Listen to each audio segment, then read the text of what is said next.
Hello, welcome back to TF1C. Formula One is back. We're very much in the mood for it. It was a brilliant race. We saw a lot of what was promoted in the regs change. A lot of fast racing, a lot of close racing, a lot of battling. And yeah, we're just going to break down it, review the action of all the F1 actions. We will have our F2 and F3 stuff coming out tomorrow, but today we're focused on the main one.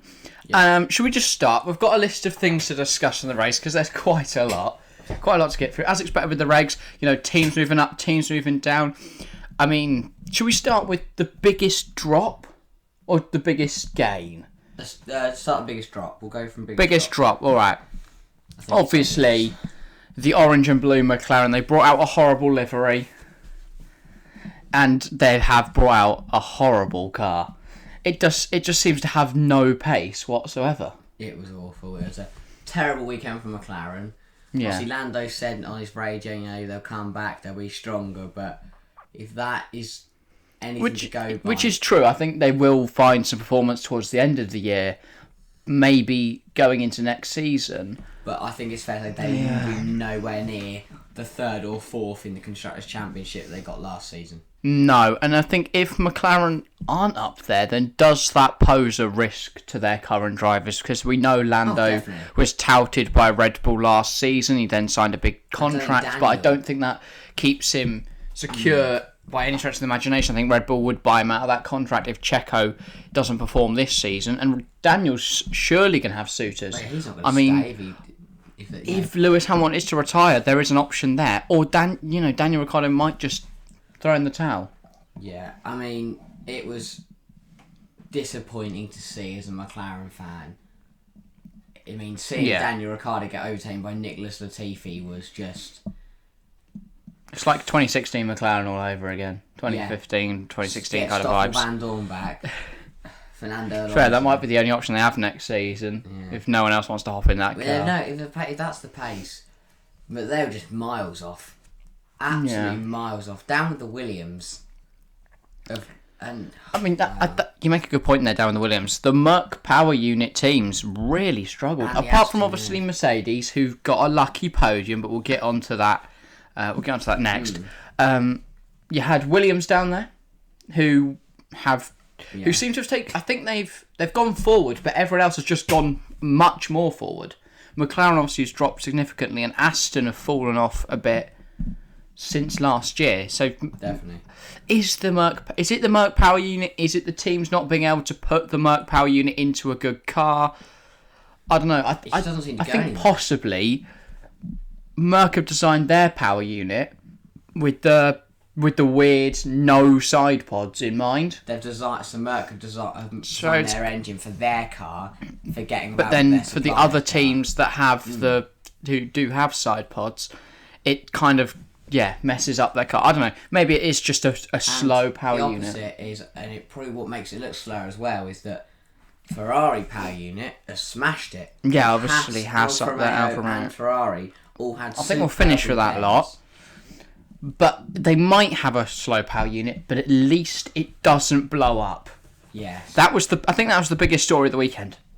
Yeah. Reigning champion Max Verstappen and his team are both suffering DNFs, and Pierre Gasly on fire. He wasn't on fire. The car was on fire after a mechanical issue. Yeah. Not three great out for of Red four Bull. Red Bull powertrains out with mechanical failures. It's either a horrible coincidence, because we know it's got something to do with the fuel pump, which is a mandatory component from the FIA. We know it's got something to do with that, and the fuel then leaking into the electronics. So it's either that there is a problem with that, and it's just incredibly bad luck that it was 3 Red Bull cars that got hit by problems, or Red Bull have installed it in a way that means it doesn't work successfully, and that's why they had the issues. One thing you do know is that Red Bull have got the best engineers in the world. Yeah, I mean, obviously, with the construction of the Red Bull Powertrains company, they went over to Mercedes. They bought the best guys. Maybe that explains the Mercedes lack of pace from the power unit. They've lost all their good engineers. And Red Bull seems really good, but then there's this problem with the pump. And the thing is, the reason I think it could just be a horrible coincidence and that other teams will get hit by it is, if any team is going to realise the issue in that, it's going to be the guys that Red Bull have installed. So I don't understand how they've managed to miss that if it's their fault. Because, you've got the best guys in the business constructing that engine. But the thing is, I've got to remember, they were going to new fitting it all in. They can't, I guess they wouldn't have known what I to guess expect it's unexplored ground and stuff like that, so... Yeah. But Red Bull definitely, they'll come back stronger in Saudi this weekend. They've got pace. I think they'll find, if they can find a fix for the issue in a week, then I think Max could take the win there. I think Max would have got Leclerc if he didn't have those issues. Oh yeah, because off the safety car he lost so much on off that, and I think if he had, if his car was fine, he'd have got Leclerc in the end. To do with the fuel pump. Was the steering problem to do with it's unknown, but you'd imagine it's linked somehow. Or to be fair, Max's could be nothing. Well, we know in the end his DNF was because he obviously the battery started to shut down the engine. So he had to just try and get it back to the pits. Checo's cut. It just cut out. Yeah. So that it just stopped mid corner. So it just spun around. Gasly's as well. Gasly's just went and then started. Was on fire pretty quickly. Luckily, he was in a good place to pull up and get out. Yeah, I mean, brought back some horrible flashbacks of Grosjean, considering the positioning of it. But yeah, I guess that could bring us quite nicely to talk about the Red Bull DNFs. Which then meant Mercedes very lucky. I was going to go into Ferrari, but sure, Mercedes get very lucky. They had good pace, 5th and 6th. I think they had that nailed down. I don't think K-Mag was going to catch. Yeah, for me, it looks like... So when they had the 5-6, it looked like, for me, this season, Ferrari and Red Bull are too strong for them, but they're quicker than everyone else. Yeah, I think it's very much between Ferrari and Red Bull, but I think Merc will improve throughout the season. Oh, definitely. Yeah. They'll come back and they'll be right up there in the latter stages of the season. And this huge, 18-point loss for Verstappen and 10-point loss for Perez, while Merc gain... 3, 4, how then? That just... 7 points, something each. Got a podium out of a race where they were miles off the pace for the whole race.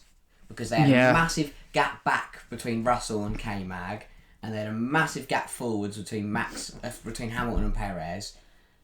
They were just miles off the pace, and they, with the Red Bull double DNF, they managed to get a 3-4 from it. Yeah, and obviously the regs were supposed to promote closer racing, but I do think, I did notice them, but I thought I won't mention it.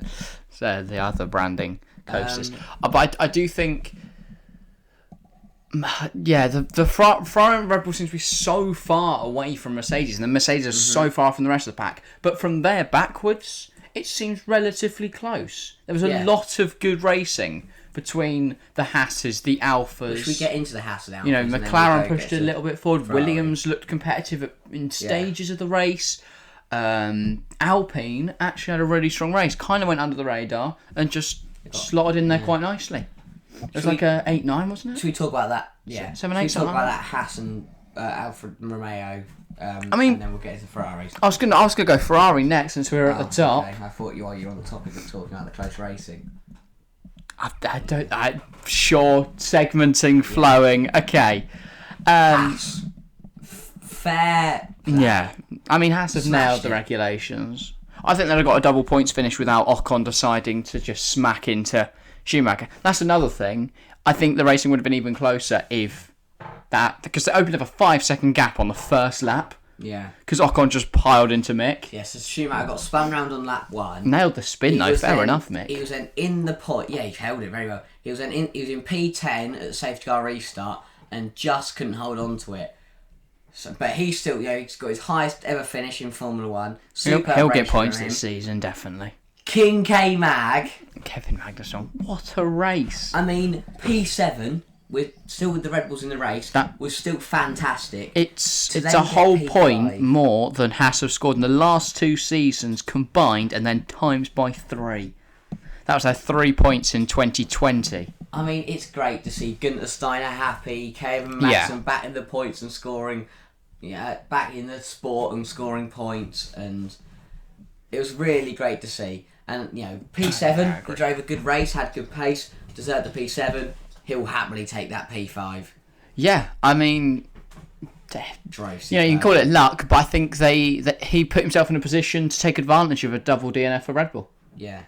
And to be fair, they have good reliability. Clearly, that Ferrari power unit. Yeah. We said about Merck getting lucky. They got lucky because they didn't have the pace. And also, I think the thing for me is, Haas would have taken a P7.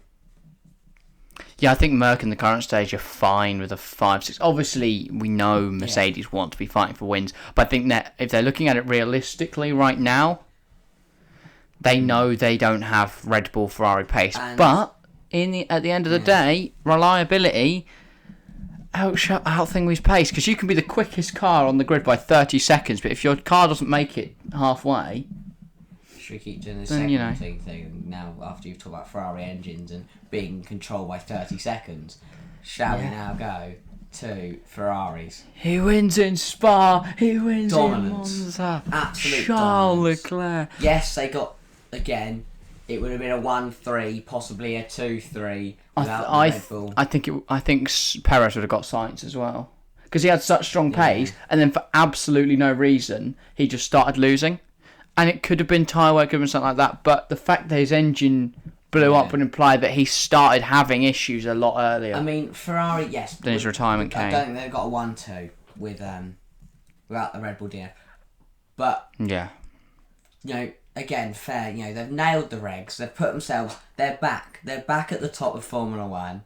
And what a way to start their season with a 1-2. I agree. Leclerc deserved the win. Drove superbly.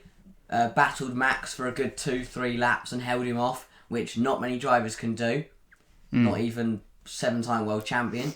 But yeah, Leclerc drove superbly. So did Sainz. Sainz deserved the podium. Yeah. I mean, they'll take it. They've gained maximum points on Red Bull. And they've taken superb weekend all round for Ferrari, really. I mean, it's a return to the top step for the first time since 2019, which is quite a wait without their last win was actually their winning last trophy. one too. Yeah, something like that, wasn't it? Singapore 2019. So they like racing under the lights in Asia. What? 2019 Singapore. I think it was that. Well, their last 1-2 was in Singapore 1 year. All right. Which I believe was Vettel and Leclerc. Yeah, well, it would have been. If it was 2019, it must have been. But then they had the dodgy engine that year. Do Ferrari have another dodgy engine? Oh, conspiracies. No, they deserve it. Fair play, Ferrari. Yeah, they look quick. Incredible. But I don't agree with the notion that you like. I saw someone on Twitter say, if you're not happy about Ferrari being back on top, then you're not an F1 fan. And it's like, well, I'm a Max Verstappen fan.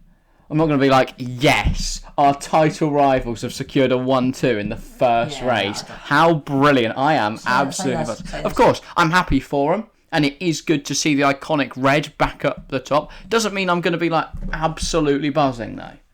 So, that's a bit. I guess it's imagine, hard to football. Imagine anything similar in football. Like another club just went, I'm so buzzing, Man United are back. Exactly. This is brilliant to see. I absolutely love it. It just doesn't happen. Yeah, so. I mean, I'm really happy. Because McLaren fan.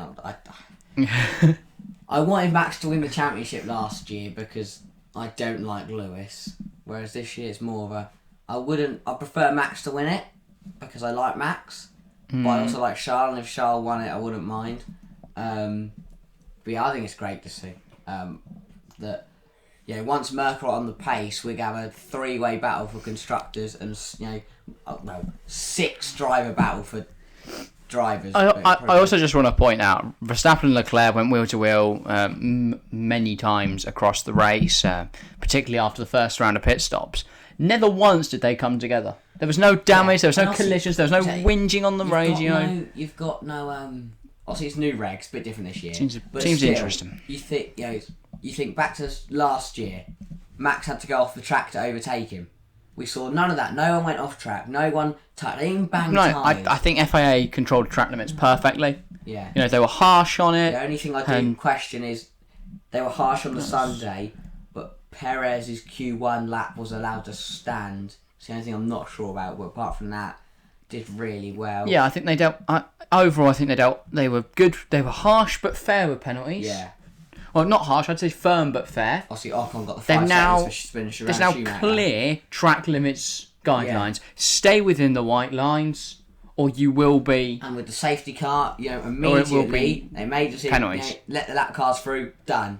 Obviously, last year was a bit different circumstances, but yeah, I think last year would been so different if Massey had just gone as soon as safety car came out. Right, every single lap car can go past. It was the confusion of. No lap cars go, then lap cars go, then the safety. Yeah, we're not going to get into that. No. We don't want to spark up another Abu Dhabi debate.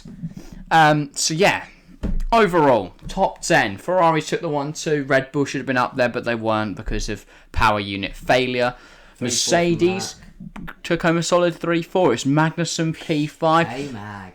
Bottas, wow, P6. I mean, I think he very much went under the radar. I don't know how he ended up there. The fact that he just out-qualified Russell in the first place was hilarious. That was brilliant. That was great to see. But it's like, so everyone's focusing on K-Mag P5, Zhou's got points, Red Bull double DNF, Charles is going to win the championship apparently.